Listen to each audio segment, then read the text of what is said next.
كم نزفت يا وطني ونحن نراك تنزف، ولا نملك إلا الصبر.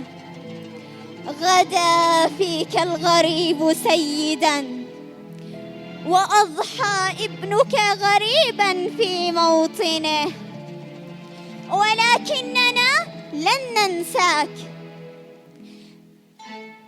ما دام فيك الشهداء، ولن نسلم ترابك لمن دنسه.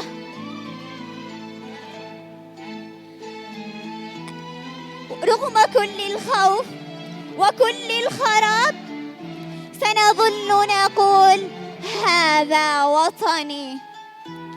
الأوطان لا تموت ما دام فيها رجال يفدونها بأرواحهم. بلادي وإن جارت علي عزيزة، وأهلي وإن ظنوا علي كرام.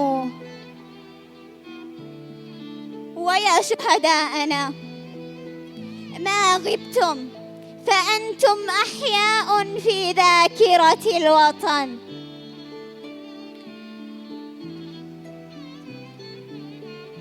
بنيتم بدمائكم للتاريخ. هنا رجال اختاروا الموت واقفين كي يحيا الوطن عزيزا. ومن ضمن كوكبة الشهداء الذين ضحوا بأرواحهم من أجلنا، والذي نفتخر أن نسمي دفعتنا باسمهم، الشهيد محمد أحمد الطبشي.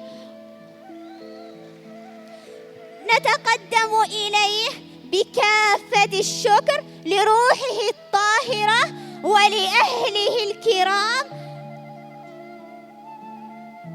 ويا أم الشهيد،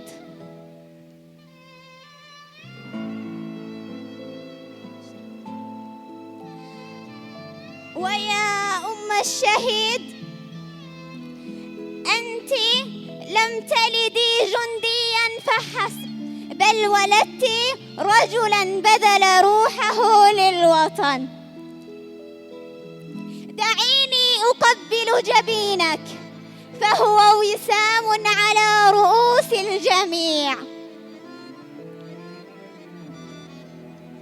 صبرك بطولة، ودمعك وسام، ورضاك نصر. ارفعي رأسك، ارفعي رأسك، فابنك في عليين، وذكراه في قلوبنا، ونحن أبناؤه من بعده. ولا تحسبن الذين قتلوا في سبيل الله أموات، بل أحياء عند ربهم يرزقون. وفي الختام أقول يا وطني، سنبنيك حجرا فوق حجر، سنبنيك بعرقنا كما بناك الشهداء وبنى مجدك بدمائهم. فلا تحزن ما دام فينا اسم الشهداء حيا.